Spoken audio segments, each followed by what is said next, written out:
はい、こんにちは。MD ジャックです。愛です。耳の妖精、ミミです。はい、今回は、KZ-PRX 第4世代の新開発プレーナードライバー搭載モデルです。PR シリーズはこれでいくつになるのかな？ 5 代目になるみたいよ。そうなんだ。PR3 は攻撃がかなり強めの印象だったよね。PRX はその辺どうなんだろう？まあ、皆さんそこが一番気になるとこなんじゃないかな。ですよね。じゃあ早速見ていきましょう。価格が8000円前後。プレイナーモデルは15000円以上が多いから、PRX はというか、PR シリーズは全体的に安い方だよね。発売から時間が経つと、値下がりして4000円台で買える PR シリーズのモデルもあるし、プレイナーモデルイコール高いモデルというイメージは払拭された感あるよね。ドライバーを自社開発していることも、安価で販売できる要因の一つなんでしょうね。14個の N52 マグネットのマトリックスを備えた銀メッキ真空電気メッキダイヤフラムが特徴ってことだよ。そして広域、超広域で軽量構造のダイヤフラムの利点が活かされるってことだ。じゃあまた広域が強強のバランスなのかな？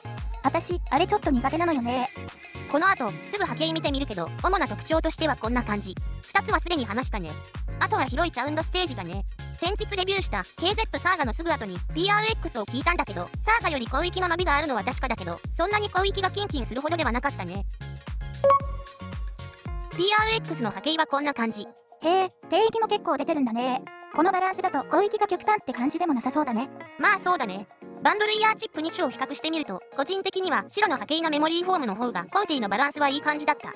ジャックさんが PR シリーズを聞くのにメモリーフォームを使うケースが多いのはデフォルトっぽいですね。広域の調整に有効な場合が多いからね。ただ基準とするにはちょっと偏りがある気がするんで、今回はバンドルイヤーチップ1の波形に近いベルベットディバイナスを基準にしたけどね。マイイヤーチップを重ねた比較の中でメモリーフォーム以外に広域調整に効果がありそうなのはファイナル E ぐらいかな。 PR3 と比較してこんなところが違うみたいだよ。視察音の軽減、これは嬉しいな。そうね、ここでもサウンドステージの広さをアピールしてるわね。サウンドチェックで聞き比べてみないと何とも言えないので、ジャックさんそろそろ聞いてみましょうか。そうしよう。今回の比較対象は PR2 と PR3 にしたよ。音調整の基準は PRX、ケーブルはいつものナイス HCK ディープスノーでバランス接続。はい、了解です。ではサウンドチェックいきましょう。音量上がります。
体の違いは分かりやすかったです。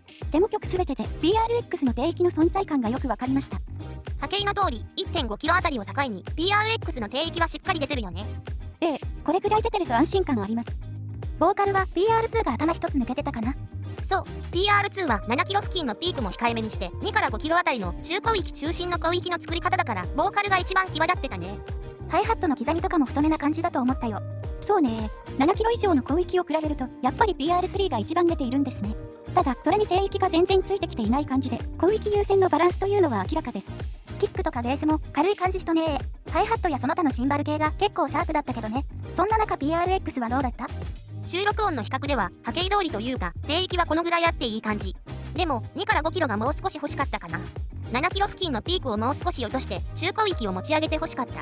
PR2 との比較でボーカルがちょっと物足りなく感じた。 PR2 の 5km あたりが出過ぎってことはない？それはちょっとあるかもね。 PRX 単体で聴いている分にはそんなに気にならないんだけどまともに比較しちゃうと PRX の中広域がすごく控えめに聞こえちゃうんだよな。じゃあそこが PRX の弱点ということになるんですかね。そういう風にチューニングしてきてるんで弱点ってわけでもなく特徴って言った方がいいか。なるほど、確かに PRX に限らず2から 5km を控えめにしたモデルって結構ありますからね。じゃあ最後に PRX を聞いた印象だね。低域は比較3モデルの中では一番いいし好きなバランス。キックは量感があってやや硬めな質感も好み。ベースも同様。フロアタムも量感アタック感ともにいい。なので低域は全体的にいい。強いて言えば100から 200Hz の部分がもう少し出てくれてたらもっと良かったかも。中域の落とし方は一般的な感じに見えますが。そうだね。 KZ に限らず最近のモデルの中では割と落としている方に見えるかな。プレイナーということもあって全体的にクリアな質感なのでここの表現力も悪くない。ただ全体的にドンシャリ感は結構あるね。問題の2から 5kmは？問題っていうわけじゃないけどボーカル曲を何曲か聴いてみると収録音で PR2 と比較した時ほどボーカルが引っ込んでいる感じはしなかった。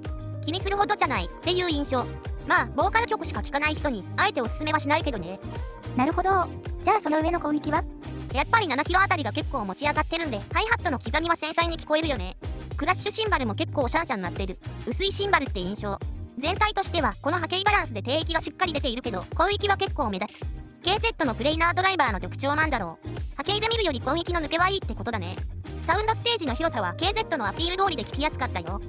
メモリーフォームを装着してしばらく聞いてみたけど EQ 補正しないなら PRX にはメモリーフォームがベターだった。 EQ 補正するなら自分はこんなセッティングにするけどサウンドステージの広さが少し失われて PRX の特性を損なうんでこのセッティングを推奨してるわけじゃない。なるほど。じゃあ PRX はおすすめですか？そうだな。自分は広域の出方に敏感な方なので少し補正したくなったけど PR3 と比べると随分聞きやすくなったって印象だったんでこれから買う人にはなかなかいいと思ったよ。ただ1万円台で結構素晴らしいプレイナーモデルがあるんで最近このチャンネルでレビューしたプレイナーモデルのレビューも参考にしながら決めてもらえばと思うね。はい、そうですね。ということで KZ のプレイナードライバーモデル PRX のレビューでした。ではまた次の動画で。ご視聴ありがとうございました。MD ジャックチャンネルはイヤホンレビューを音と波形た言葉で表現します。チャンネル登録お願いします。